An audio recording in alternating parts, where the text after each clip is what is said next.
مستانی۔ میری اس داستان کا آغاز قیام پاکستان کے فوراً بعد سے ہوتا ہے۔ اس داستان کے شروع کا حصہ میری زندگی سے تعلق رکھتا ہے۔ جب میں شعور کی منزل پر پہنچا تو حسب روایت اسکول میں داخل کر دیا گیا، جہاں میں صبح ہی صبح ضروریات سے فارغ ہونے کے بعد پہنچ جاتا۔ اسکول سے واپسی کے وقت اکثر میں سڑک کے کنارے دیکھا کرتا کہ شوبدہ باز مداری مجمع لگایا کرتا تھا، اپنے چست فقروں سے لوگوں کو ہنساتا اور ایسے کمالات بھی دکھاتا کہ لوگ حیرت زدہ ہو جاتے۔ میں ہر روز اسکول سے واپسی پر کسی نہ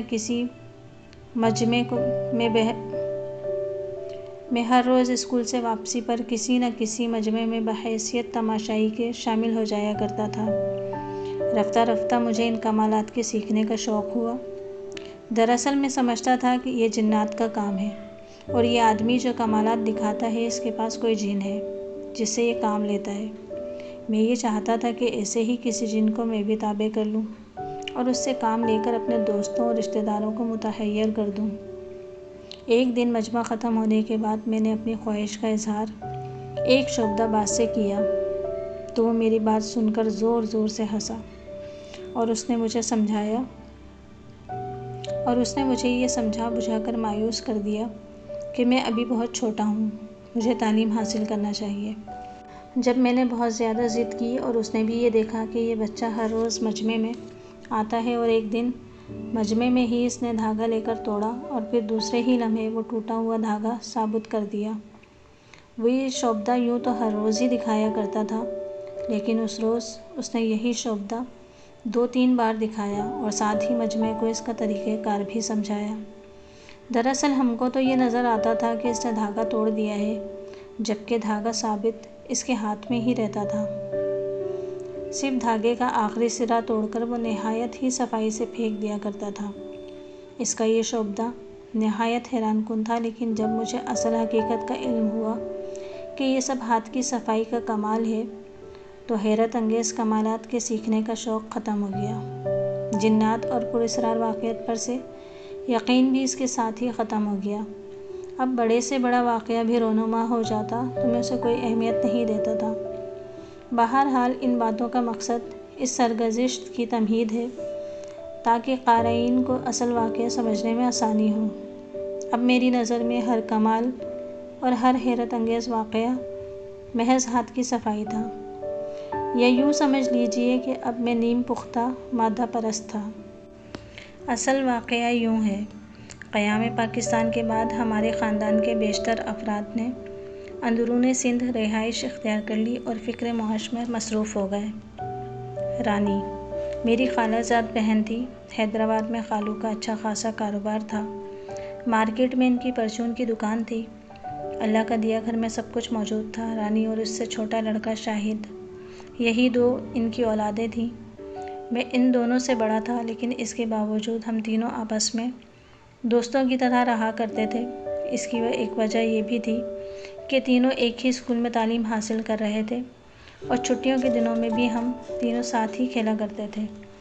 پھر رفتہ رفتہ وقت گزرتا گیا، اسکول کا زمانہ ختم ہوا، بچپن کے کھیل چھوٹ گئے، کھلنڈر پن کی جگہ سنجیدگی نے لے لی۔ رانی اب بھولی بھالی بچی نہیں رہی بلکہ ایک سنجیدہ لڑکی تھی۔ میں ہفتے میں 4-5 دن ضرور ان کے گھر جایا کرتا تھا۔ خالہ کی شفقت نے مجھے گھر کا فرد بنا دیا تھا۔ پھر ایسا ہوا کہ میں ان سب سے وقتی طور پر جدا ہو گیا۔ ملازمت کے سلسلے میں مجھے میرپور خاص جانا پڑا اور تقریباً 3 سال بعد میں واپس حیدرآباد لوٹا۔ واپس آنے کے 2-3 دنوں تک دفتر کے کاموں میں ایسا الجھا رہا کہ کسی کو بھی اپنی آمد کی اطلاع نہ دے سکا۔ دفتر کے کام سے کچھ فرصت ملی تو میں نے سب سے پہلے خالہ کے گھر کا رخ کیا۔ جب میں ان کے گھر پہنچا تو ہر شخص نے میرا گرم جوشی سے استقبال کیا۔ خالہ اور خالو نے ہزاروں دعائیں دیں۔ وہ سب ہی میرے حیدرآباد آ جانے پر خوش تھے، لیکن رانی وہ کچھ بجھی سی تھی۔ میں نے ایک بار موقع پا کر بھرپور نظروں سے اسے دیکھا۔ اب اس کے چہرے پر پہلی جیسی شگفتگی نہ تھی۔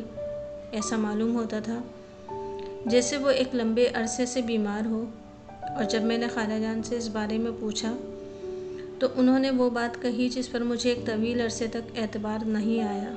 خالہ جان نے نہایت ہی خوف اور پریشانی سے بتایا، بیٹا تمہارے حیدرآباد جانے کے بعد ہم نے رانی کی شادی کے بارے میں سوچا۔ رانی کے لیے رشتے تو بہت آئے لیکن تمہارے خالو کی سمجھ میں کوئی بھی نہیں آیا۔ ان رشتوں میں کونے والے بنگلے کے زمیندار کے لڑکے کا رشتہ بھی شامل تھا۔ خالہ کے گھر کے سامنے سڑک کی دوسری جانب ایک زمیندار کا بڑا سا بنگلہ نما مکان تھا۔ اس کی سینکڑوں ایکڑ زمین اطراف میں پھیلی ہوئی تھی۔ دراصل یہ لوگ دہلی سے تعلق رکھتے تھے اور تقسیم ہند سے 6-7 برس قبل ہی یہاں آ کر آباد ہو گئے تھے۔ ان کے ایک ہی لڑکا تھا۔ چونکہ باپ کا روپیہ اور زمین کافی تھی، لہٰذا انہوں نے بیٹے کو تعلیم دلانا فضول سمجھا۔ بیٹا دن بھر دوستوں کے ساتھ تفریح کرتا رہا یا پھر کبھی کبھی شام کو جیپ لے کر شہر میں گھومنے نکل جاتا۔ یوں تو ان میں تمام عادتیں اچھی تھیں۔ محلے میں گردن جھکا کر چلتا، بزرگوں کی عزت کرتا، ہر کسی کے دکھ درد میں شریک ہوتا، لیکن اس میں ایک عادت بہت ہی بری تھی اور وہ تھی نشے کی عادت۔ گو کہ اسے محلے کے کسی آدمی نے کبھی نشہ کرتے یا نشے کی حالت میں گھومتے نہیں دیکھا تھا۔ اس کے باوجود اس کے قریبی دوستوں کا کہنا تھا کہ اوطاق میں سورج غروب ہوتے ہی نشے کا دورہ شروع ہو جاتا ہے۔ ایک دن شام کو اس کی ماں خالہ کے پاس آئی۔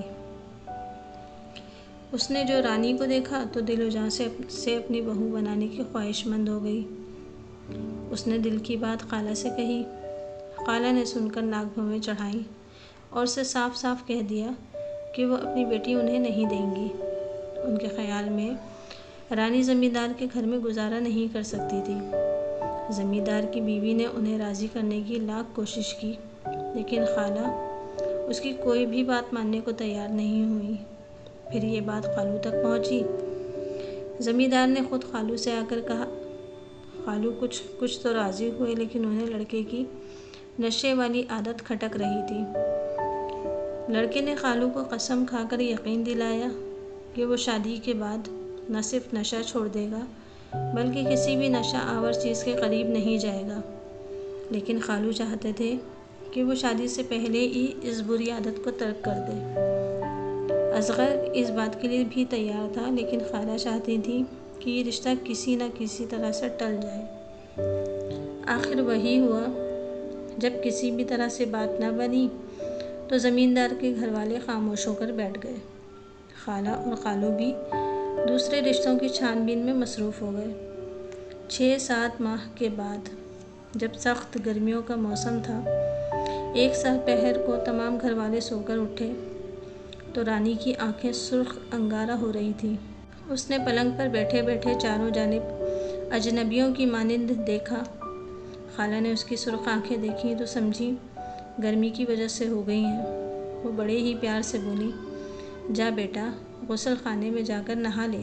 رانی نے خالہ کی بات کا جواب دینے کے بجائے پلنگ سے باہر کی جانب چھلانگ لگائی اور صحن میں جا کر کپڑے سکھانے والی رسی کو ہاتھوں سے پکڑ کر بندر کی طرح جھولا جھولنے لگی۔ رانی کی اس غیر متوقع حرکت کو دیکھ کر خالہ کچھ پریشان سی ہوئی اور صحن میں آ کر اسے ڈانٹا، ارے لڑکی یہ تو کیا کر رہی ہے؟ رانی نے گھور کر ماں کی طرف دیکھا اور دوسرے ہی لمحے اپنے دونوں پاؤں رسی میں پھنسا کر الٹا جھولنے لگی۔ یہ دیکھ کر خالہ کے ہوش جاتے رہے۔ وہ فوراً ہی کمرے میں آئی اور خالو کو اٹھایا کہ باہر آ کر دیکھو بیٹی کیا حرکتیں کر رہی ہے۔ ساتھ ہی شاہد بھی اٹھ گیا۔ تینوں باہر صحن میں آئے تو دیکھا کہ رانی مزے کے ساتھ رسی سے الٹی لٹکی جھولا جھول رہی ہے۔ خالو نے اسے ڈانٹا لیکن رانی نے جیسے سنا ہی نہیں۔ پھر وہ اور شاہد آگے بڑھے۔ انہیں اپنی طرف آتا دیکھ کر رانی نے ایک لمبا سا جھونک لیا اور دوسرے ہی لمحے دروازے کی چوکھٹ پکڑ کر لٹک گئی۔ آخر اسے بڑی مشکل سے پکڑ کر بستر پہ لٹایا۔ خالو کا خیال تھا کہ رانی کے دماغ پر گرمی چڑھ گئی ہے، لہٰذا انہوں نے فوراً ہی اپنے بیٹے شاہد کو بھیجا کہ ڈاکٹر کو بلا لائے۔ ڈاکٹری علاج سے کوئی فائدہ نہیں ہوا۔ رانی کی حالت روز بروز خراب ہوتی چلی گئی۔ دن میں کئی بار اس پر اس قسم کے دورے پڑنے لگے۔ آخر مجبور ہو کر اسے عالموں کو دکھایا۔ آخر مجبور ہو کر اسے عالموں کو دکھانا پڑا۔ اسے جس نے بھی دیکھا یہی کہا کہ کسی نے سخت قسم کا جادو کر دیا ہے۔ بعض عاملوں نے اس کا جادو اتارنے کی کوشش بھی کی، لیکن کوئی بھی اپنے مقصد میں کامیاب نہ ہو سکا۔ گھر میں جیسے ہی کوئی عامل قدم رکھتا، رانی کو علم ہو جاتا اور وہ نہایت ہی بیہودہ قسم کی گالیاں بکنے لگتی۔ پھر بھی اگر وہ نہیں چاہتا تو جو چیز بھی ہاتھ میں آ جاتی پھینک مارتی یا خود ہی اس سے دست و گریباں ہو جاتی۔ رانی کی اس خطرناک حالت سے پورا محلہ واقف تھا۔ چند ہمدرد لوگوں نے خالہ اور خالو کو مشورہ دیا کہ وہ اپنی بیٹی کو لے کر بزرگوں کے مزارات پر جائیں، شاید وہ اس طرح ٹھیک ہو جائے۔ خالہ اور خالو رانی کو لے کر گئے، مشہور بزرگوں کے مزارات پر گئے۔ اسے وقتی طور پر فائدہ تو ہو جاتا تھا، لیکن گھر آنے کے چند دنوں بعد حالت پھر پہلے جیسی ہی ہو جاتی تھی اور اب وہ تھک ہار کر بیٹھ چکے تھے۔ خالہ جان کی یہ تمام داستان سننے کے بعد میں نے سوچا کہ یہ سب ضعیف الاعتقاد لوگوں کی باتیں ہیں۔ بھلا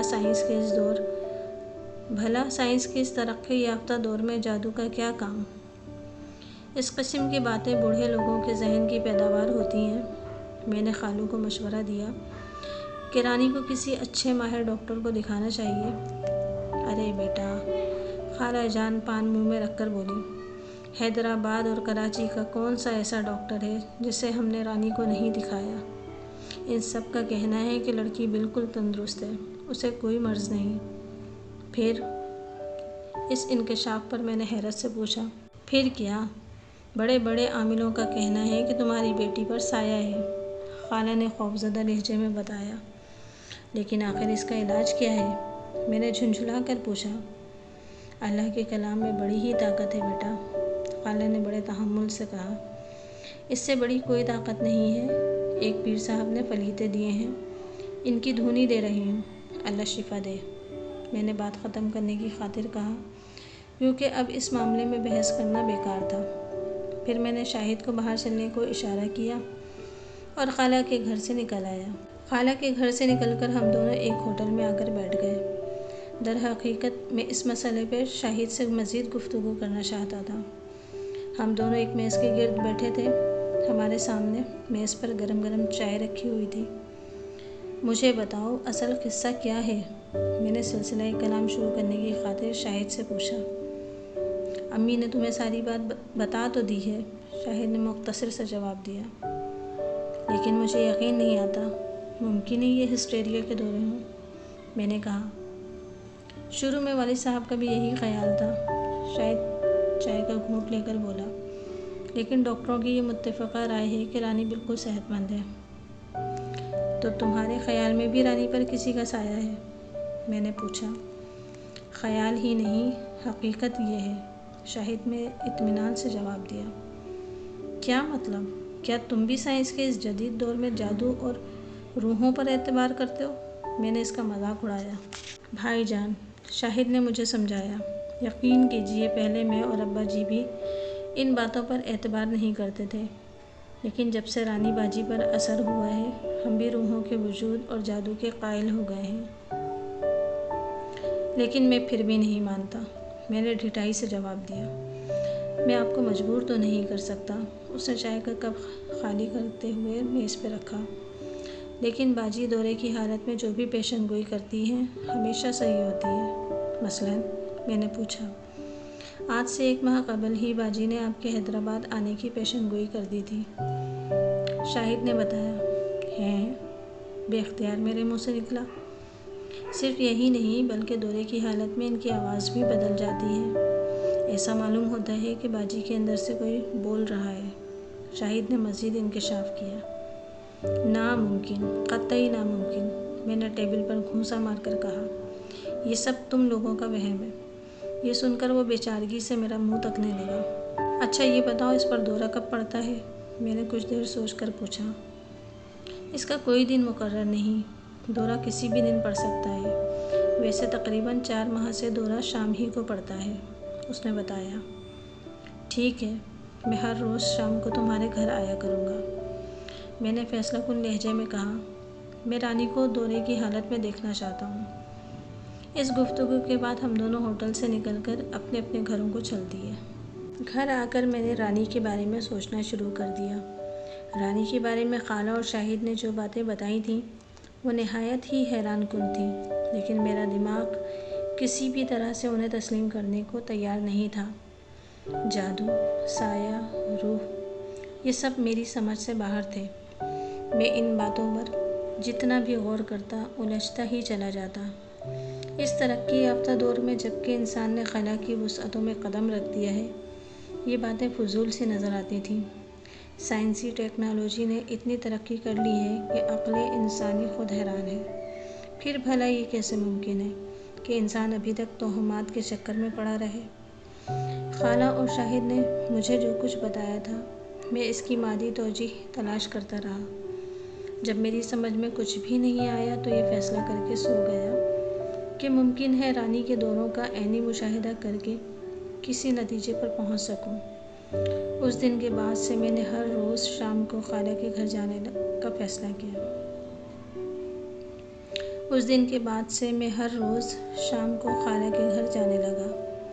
اس دوران میں نے رانی میں صرف ایک تبدیلی دیکھی۔ وہ اکثر دن ڈھلے اپنے کمرے میں چلی جاتی۔ کمرے کے دروازے ہمیشہ کھلے رہتے۔ رانی اپنی مسہری پر لیٹ کر گھنٹوں چھت کو تکتی رہتی۔ اس دوران خالہ اس کے کمرے میں فلیتا جلا دیتی۔ رانی اسی طرح چھت کو تکتے تکتے سو جاتی۔